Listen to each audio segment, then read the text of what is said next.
Goeiemôre vriende, ons is die Here innig dankbaar dat ons andermaal weer kan saam wees. Die gebed van my hart is dat die Here vir ons ryklik sal saamseën terwyl ons luister na die wonderlike woord van die Here. En ag vriende, die gebed van my hart is dat u vir my sal bid wat hierdie vraag moet probeer beantwoord en dat u ook vir u self sal bid dat die Here vir u geopende hart sal gee, 'n ontvanklike hart, ja, 'n hart wat sal sê, Here, ek wil buig onder die gesag van u woord. Dis nie noodwendig wat 'n prediker sê nie, maar wat hy uit die skrif vir ons wys wat God se standaard is. En mag die Here vir my getrou vind en vir u getrou vind om hom in alles te verheerlik. Nou vriende, ons gaan vanmôre 'n bietjie praat met oor die gedagte van wie die huwelik ingestel, en dan as die Here ons spaar, gaan ons môre ons oordeenkings afsluit met egskeiding en hertrou. Jy sal sien, dis die laaste oordeenking van die week, want Vrydag is dit Goeie Vrydag, dan het ons 'n diens 10:00 by die kerk, en dan Sondag weer eens 'n diens, en dan sal ons weer Maandag begin om uit te saai. So die gebed van my hart is dat die Here vir ons sal seën as ons vanmôre kyk na wie die huwelik ingestel, en dan as ons môre gaan kyk na egskeiding en hertrou, wat sê die Bybel? Nou vriende, as ons kyk na die gedagte van wie die huwelik ingestel, dan is dit baie belangrik om te sien dat die deursnee mense redenasie is dat dit 'n instelling van 'n mens is. Ander sê dis die instelling van die kerk. Ander mense sê dis 'n instelling van die staat. En daar is soveel redenasies en debatte en soveel gedagtes rondom dit, dat ons nodig het om vanmôre te sien dat die Bybel leer ons dat God die initieerder van hierdie huweliksverhouding is. Die Here is die initieerder van hierdie huweliksverhouding. Ons lees daar in Genesis 2 vers 7, en die Here God het die mens geformeer uit die stof van die aarde, en in sy neus die asem van die lewe geblaas. So die mens dan 'n lewende siel geword. Verwys dit nou na Adam. Vers 20 sê, so die mens dan name gegee aan al die vee en aan al die voëls van die hemel en aan al die wilde diere van die veld, maar vir die mens het hy geen hulp gevind wat by hom pas nie. Net so gedagte vriende, hierdie vers alleen slaan die leer van die evolusie vir 'n 6. Met ander woorde, dit bewys maar net dat die leer van die evolusie 'n mensgemaakte ding is. Dit is glad nie wetenskaplik bewysbaar nie. Dis niks te doen met biologie nie. Dis absoluut wensdenkery, want God sê, nadat hy almal geskaap het en alles geskaap het, en Adam vir al die diere 'n naam gegee het, was daar nie een dier wat by Adam gepas het nie. Waarom nie? Want Adam was nie 'n dier nie. Hy was nie in die proses van evolusie en het later uitgekom by 'n mens nie. Nee, God het hom geskaap, mens, en hy het die diere geskape, diere. So wat doen die Here God toe? Toe die Here, nadat Adam name gegee het aan al die diere, gesien het dat Adam geen een vind wat by hom pas nie, het die Here vir Adam dan hierdie wonderlike maat kom gee. Kom ek lees vir u, Genesis 2:21.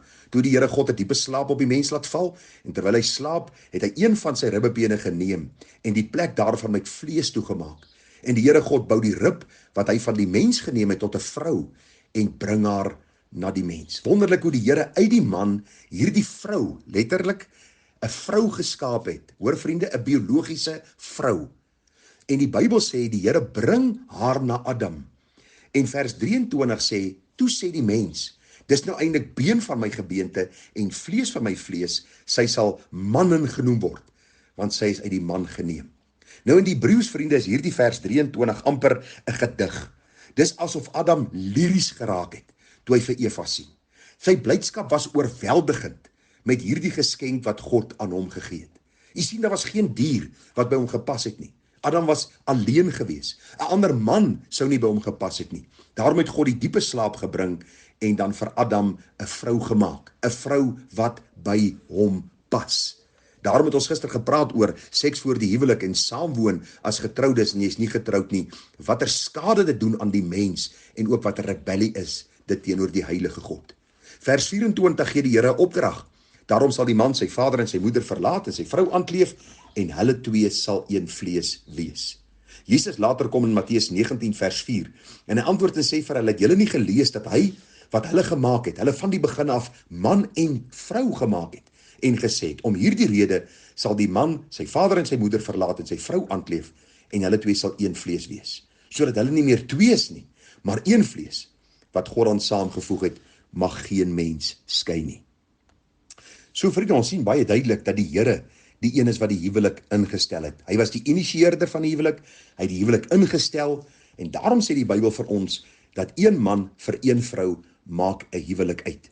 Nou daar is 'n baie belangrike gedagte wat Martin Luther gesê het. Hy het gesê, voor die huwelik kan jy die een kies wat jy wil lief hê.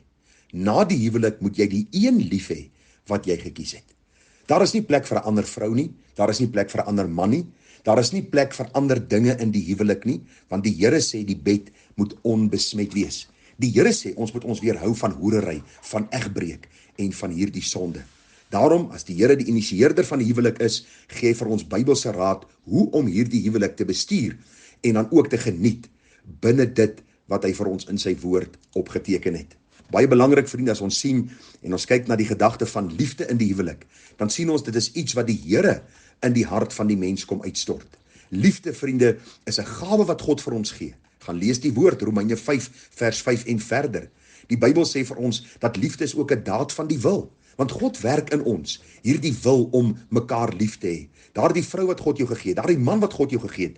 Die Here gee genade dat jy verby hulle foute en verby hulle dinge sal kyk en deur dit sal werk en sal sê, omdat God die huwelik ingestel het, wil ek hierdie man en wil ek hierdie vrou lief hê met my hele hart. Vriende, liefde groei deur kennis en ervaring. Dis wonderlik om te sien hoe 'n man en 'n vrou saam groei en hoe hulle mekaar liefhet en soos hulle ouer word, mekaar beter leer ken en net meer plek en ruimte en tyd vir mekaar gee. En wonderlik om te sien hoe God hierdie huwelik ingestel het en hoe kosbaar dit is as 'n man en 'n vrou hierdie huweliksbelofte nakom en die Here in alles verheerlik. Nou daar is vraag wat aan my kant toe gekom het. Nou, wat van mense soos Abraham en Dawid en Salomo wat gesondig het in hierdie opsig, wat meer as een vrou vir hulle self geneem het? Waarom het God hulle nie dood laat neerslaan nie? Waarom het die Here hulle nie laat sterwe nie? Nou vriende, dit is nie 'n baie moeilike vraag om te beantwoord nie. Die vraag wat ek vir jou wil vra is, waarom het jy nie dood neergeslaan die eerste keer toe jy gelieg het nie? Want God sê ons mag nie lieg nie.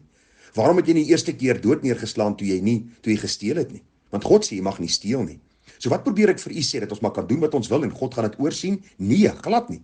Vriende, as God iets toelaat, beteken dit nie dat hy dit goedkeur nie. As God iets toelaat, beteken dit nie dat hy sy wet eenkant skuif en sê, luister, my wet is nie meer van toepassing nie. Die Bybel is baie duidelik, God se wet staan vas vir tyd en ewigheid en ons moet onsself daarin onderwerp. Wat gebeur met Abraham?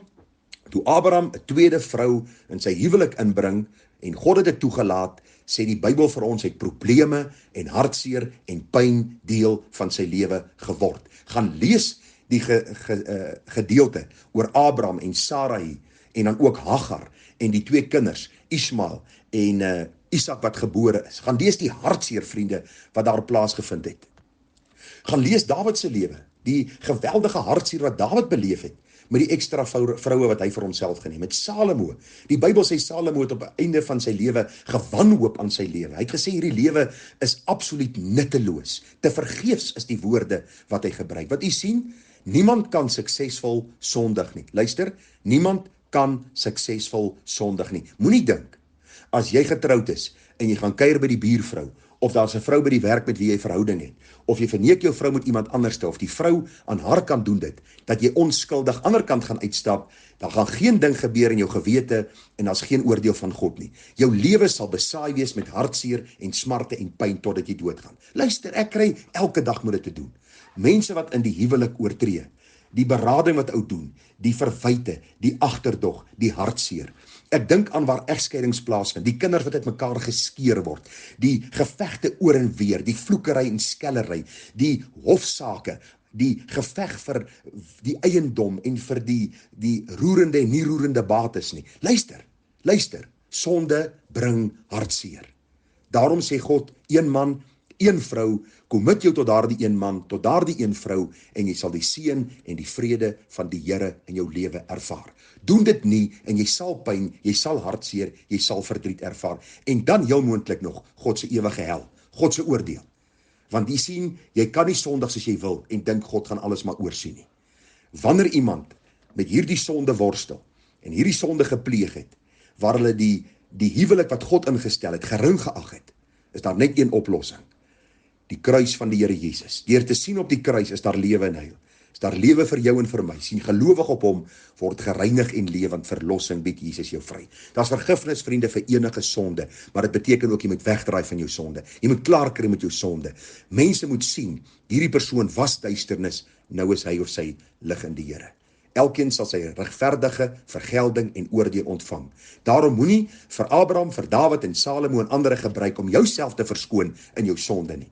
Die Bybel sê vir ons juis in 1 Korintiërs 10, baie duidelik, daar in die 11de vers, maar al hierdie dinge het hulle oorgekom as voorbeelde en is opgeskrywe as 'n waarskuwing aan ons op wie die eindes van die eeue gekom het. Hierdie dinge is opgeteken dat ons kan sien die hartseer en die pyn en die ellende wat hierdie mense beleef het, sodat ons dan ook die rug kan draai op sonde. Ons aangesig na die Here en vra, Here, help ons om te besef, U het die huwelik ingestel. Dis nie deur die staat, dis nie deur 'n kerk, dis nie deur 'n instansie ingestel nie, dis deur U ingestel. En daarom moet die huwelik in elke opsig eerbaar wees. Hierdie huwelik moet kosbaar wees, omdat dit 'n geskenk van uit U hand vir ons as mens is, om U dan te verheerlik. Vriende, mag die Here ons seën en mag die Here vir ons dan genade gee. Môre praat ons bietjie oor egskeiding en hertrou. Wat sê die Bybel daaroor? Seën vir u mooi dag verder, Tara.